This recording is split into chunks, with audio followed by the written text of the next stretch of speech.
नमस्कार, हमारा नाम है समरीन और आपने देखना शुरू कर दिया है लाइव सिटीज। नीतीश सरकार कुशासन की सरकार है, ये बातें हम नहीं कह रहे, बल्कि ये बड़ा आरोप नीतीश सरकार पर लगाया है वीआईपी प्रवक्ता देवज्योति ने।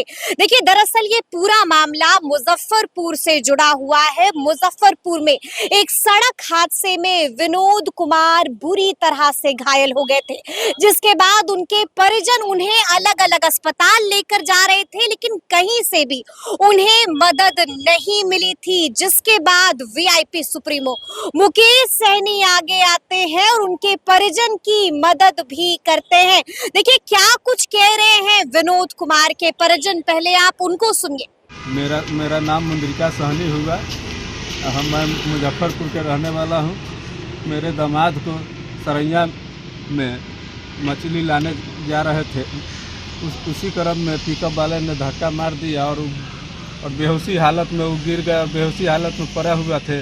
तो उनको हम लोग उठा पुठा करके सरकारी हॉस्पिटल में मेडिकल कॉलेज में ले गए। वहाँ इसी तरह दीगर कोई इलाज नहीं हो रहा था। तो उसके बाद हम लोग उठा करके ले गए सरकारी प्राइवेट हॉस्पिटल में 1-2 दिन रखे, 3 दिन रखे। तो बहुत ज़्यादा पैसा 1-1.5 लाख रुपया लग गया। बोले डॉक्टर जी इसको ठीक होने में 10 दिन 15 दिन लग सकता है। इसलिए हम लोग सोचे जब मंत्री जी के फ़ोन लगाया जाओ और ले जाएंगे आईजीएमएस में या एम्स में तो ठीक हो जाएंगे बढ़िया से। लंबा समय लगेगा इलाज में, तो इसलिए पैसा भी वहाँ कम लगेगा। ये सब लेकर के हम लोग मंत्री जी के यहाँ का 4 तारीख के, केंद्रीय मंत्री के यहाँ का 4 तारीख के, राजभूषण चौधरी के यहाँ, तो उन्होंने आश्वासन दिए और लेटर पैड बना करके हम लोग को दौड़ते दौड़ते कल 10 तारीख को हम लोग को दिए। 10 तारीख को हम लोग गए एम्स में गए। एम्स में जाने के बाद दिन भर लेटर पैड लेकर के चक्कर मारते मारते 6 बज गया, लेकिन कोई सुनवाई नहीं हुआ। तो फिर हम लोग एकदम आशा तोड़ करके जा रहे थे घर, तो पता चला एक मिल गए वीआईपी के कार्यकर्ता अरुण कुमार सहनी। उन्होंने हमको लेकर के कहा चलिए सहनी जी के यहाँ हारल है तो ये वो काम करेंगे ना, कैसे करेंगे, हम लोग उनका सपोर्टर है, काम करवे करेंगे। तो हम लोग गए। तो वहाँ जाने के बाद सर से मिले और सर हमको बहुत अच्छा रिस्पांस लिए और पैसा भी दिए और आईजीएमएस में लेकर के भर्ती करा दिया।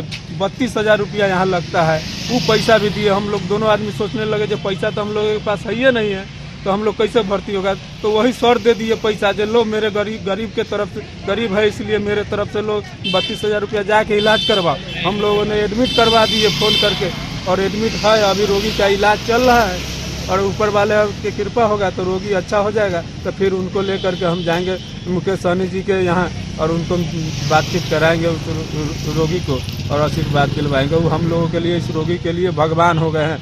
हम लोगों के लिए भगवान खड़ा हो गया। ऐसा सब दरवाज़ा बंद होने के बाद एक दरवाज़ा वो खुला, तो हम लोगों के लिए भगवान का दरवाज़ा बराबर है और उन्हीं का आशीर्वाद से और उनका इलाज चल रहा है और प्रभु जी की दया होगा तो ठीक हो जाएगा। तो सुना आपने कि विनोद कुमार के परिजन ने क्या कुछ कहा है, क्या कुछ बता रहे हैं, वो भी आपने सुना है। अब आप ये सुनिए कि इस पूरे मसले पर वीआईपी प्रवक्ता देवज्योति क्या कुछ कह रहे हैं।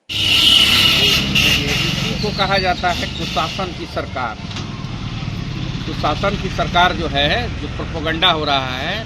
1 तारीख को मुजफ्फरपुर में किसी की एक्सीडेंट होता है मोटरसाइकिल से, श्री कृष्ण मेमोरियल सेंटर में उसको ले जाता है, वहाँ भी इलाज नहीं हो पाता है।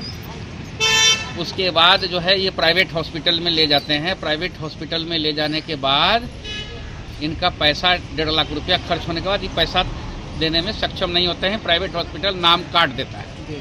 उसके बाद हमारा एक वीआईपी पार्टी का बहुत जुझारू कार्यकर्ता है मुजफ्फरपुर का, उनके संपर्क में आते हैं। तब आदरणीय नेता को ये पता चलता है। उसके बाद हमारे आदरणीय नेता सनम वाला मुकेश सहनी जी, वीआईपी पार्टी का जो एक फंड है, उस फंड से जो है आईजीएमएस में अभी भर्ती कराया गया है और भर्ती कराने के बाद जो है अभी इलाज शुरू हुआ है। लेकिन सोचिए कि सुशासन की सरकार लोग कहता है। आज 1 तारीख से आज 11 तारीख हो गया, आज एडमिशन हुआ है। स्थिति क्या है बिहार का सरकारी अस्पताल का, ये लोगों को समझना चाहिए कि एक गरीब का लोगों को इलाज कैसे होगा, उसकी इलाज किस तरह से जिएगा, किस तरह से खाएगा, क्या करेगा, नहीं करेगा। तो ये सुशासन नहीं, कुशासन की सरकार है। तो सुना आपने कि किस कदर भड़के हुए हैं वीआईपी प्रवक्ता देव ज्योति। देखिए, गुस्से में नीतीश सरकार को खूब लताड़ा है और बहुत कुछ कहा है। तो फिर ये पूरी जानकारी, ये पूरी वीडियो आपको कैसी लगी है, कमेंट करके हमें जरूर बताइएगा। तो ऐसे तमाम अपडेट्स के लिए बिल्कुल ऐसे ही हमारे साथ बने रहिएगा और देखते रहिएगा लाइव सिटीज। बहुत शुक्रिया।